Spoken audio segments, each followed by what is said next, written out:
조갑제 TV 시청자 여러분 안녕하십니까. 2025년 8월 6일 오전 11시 4분입니다. 윤석열 전 대통령 배우자 김건희 씨가 오늘 오전 10시 10분에 김건희 특별검사팀 사무실이 있는 서울 종로구 KT 광화문 웨스트 빌딩에 도착했습니다. 금정 카니발 차량을 타고 온 김건희 씨는 하차 후 건물 2층에 마련된 포토라인에 서서 국민 여러분께 아무것도 아닌 사람이 심려를 끼쳐서 진심으로 죄송합니다. 조사 잘 받고 오겠습니다. 라고 말했습니다. 국민에게 할 말씀 있습니까? 라는 취재진 질문에는 죄송합니다. 라고 했고, 이후 명품 목걸이와 명품 백은 왜 받으셨습니까? 해외 순방에 가짜 목걸이 차고 가신 이유가 있었습니까? 도이치모터스 주가 조작 미리 알고 있었습니까? 명태균 씨와 왜 만나고 통화했습니까? 등등의 기자 질문에는 답하지 않고 조사실로 들어갔습니다. 김 여사는 오늘 역대 대통령 배우자 중 처음으로 수사기관의 공개 소환 조사를 받게 되었습니다. 특검은 오늘 김 여사를 상대로 도이치모터스 주가 조작 의혹, 공천 개입 의혹, 건진법사로 통하는 전성배 씨를 통한 통일교의 청탁용 고가 명품 수수 의혹 등을 조사할 예정입니다. 한문혁 인훈 부장검사가 김 여사를 신문하고 조사 전 별도의 티탐은 하지 않기로 했습니다. 특검은 통일교 측에서 제공한 한 1억 달러, 통일교 측에서 제공한 약 1억 원어치의 목걸이 등등을 김건희 여사가 받은 것으로 간주하고 지금 조사에 임할 것이라고 생각합니다. 워낙 걸려있는 이 건이 많습니다. 10여 건 되는데 여기에 김건희 여사가 어떤 역할을 했느냐를 이제 증거를 가지고 입증을 해야 될 책임은 특검에 있습니다. 다만 10여 건의 그 내용을 보면은 주로 이 돈 문제가 있고요. 이권이라고 할까. 그리고 또 이 공천, 인사입니다. 그러니까 인사, 어떤 종교단체와의 유착관계 등에 대한 조사가 이루어지는데 이걸 보면은 윤석열 정부의 최고 사령탑인 윤석열 대통령이 김건희 씨와 어떤 동업관계가 아니었느냐 하는 생각이 들 정도입니다. 지금 윤석열 전 대통령에게 걸려있는 혐의는 내란 혐의입니다. 이것은 뭐 간단하게 쉽게 설명하면 반역이라는 겁니다. 반역죄. 헌법재판소는 국민 신임 배반이라는 표현을 썼습니다만은 쉽게 통상적으로 이야기하면 반역입니다. 그리고 김건희 여사에게 걸려 있는 혐의는 주로 이 부패입니다. 부정한 인사청탁도 부패로 볼 수가 있습니다.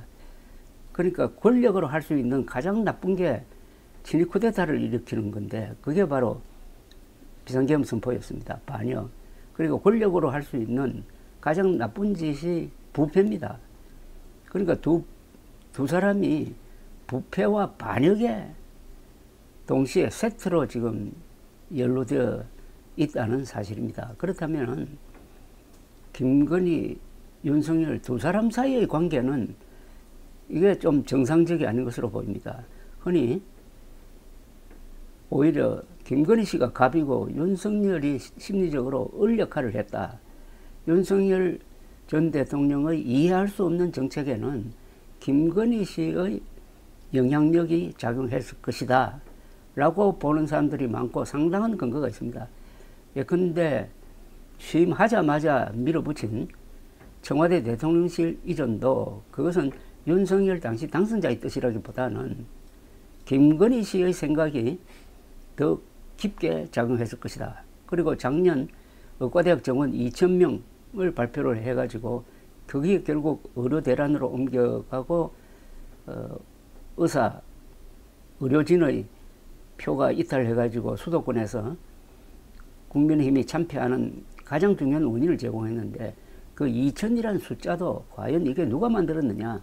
2천이라는 건의를 2천명 정원이라는 건의를 관료들이 안 한 것은 분명합니다. 그러면 이게 김건희 씨의 머리에서 나온 거냐 윤석열 대통령 머리에서 나오는 거냐 하는 거고 이번 계엄 선포도 윤석열 전 대통령이 과연 반국가 세력 척결을 위해서 한 거냐 부정선거를 뿌리 뽑기 위해서 한 거냐 아니면 그건 다 허구이고 실제로는 김건희 씨 보호용이었다고 주장하는 사람들이 저 어디 멀리 권력에서 멀리 떨어져 있는 사람들이 머리 굴려서 하는 게 아니고 두 사람을 잘 아는 사람들일수록 이번 계엄의 진짜 목표는 김건희 보호였다라고 하는 겁니다. 그런 가운데서 지금 수사가 진행되고 있습니다. 이런 구조를 수사를 통해서 밝혀내고 이걸 국민들에게 알릴 필요가 있습니다. 국민들이 이 국가가 지난 반년 이상 겪고 있는 이 혼란의 진짜 원인이 뭐냐 하는 것은 알아야 될 어떻게 보면 권한이 있습니다. 그걸 알려줄 의무가 수사기관에 있고 그 다음에 언론의 보도에 있다고 생각합니다. 다만 대통령 부부를 수사하는 과정에서 특검은 법의 권위를 지켜야 됩니다. 법의 권위를 지킨다는 것은 엄정하게 한다는 것만으로도 부족합니다. 공평하게 해야 합니다. 그리고 상식적으로 해야 됩니다. 지금 구속되어 있는 윤석열 전 대통령에게 새삼 체포영장을 발부를 해가지고 물리력을 동원해가지고 특검 조사실로 끌고 나와서 조사를 받겠다고 하는데 1차 시도는 실패를 하면서 뭐 속옷이 어떻고 저쩌고 하는 바람에 그게 국제적 망신거리가 되었습니다. 그리고 그렇게 해서 조사실로 데리고 온다고 한들 윤석열 대통령이 진술에 협조하지 않을 것은 분명합니다. 그렇다면은 계속 그런 강제 구인을 시도하는 것은 실효성은 없고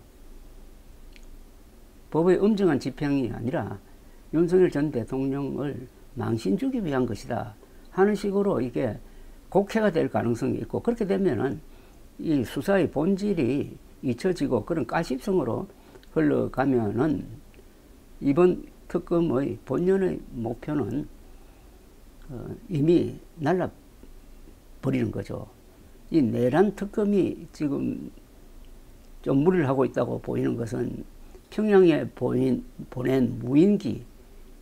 무인기를 마치 외환죄인 것처럼 적국과 통모하여 대한민국을 공격하는 그 외환죄인 것처럼 수사를 시작했다가 그게 들어맞지 않고 들어온 사령관에 대한 구속영장 청구도 기각되고 하면서 이게 지금 굉장히 지리멸렬하고 있습니다. 반면에 꼭 수사로 밝혀야 될 것은 또 수사를 하지 않습니다.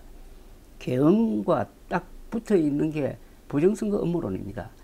윤석열 당시 대통령은 부정선거 음모론이라는 악명에 접수되어 가지고 망상적 발작적 계엄 선포를 하고 우리나라 역사상 처음으로 국회와 선관위에 병력을 투입한 겁니다. 그리고 그 뒤에 윤석열을 비호하는데 앞장선 사람들이 이 부정선거 음모론자들입니다.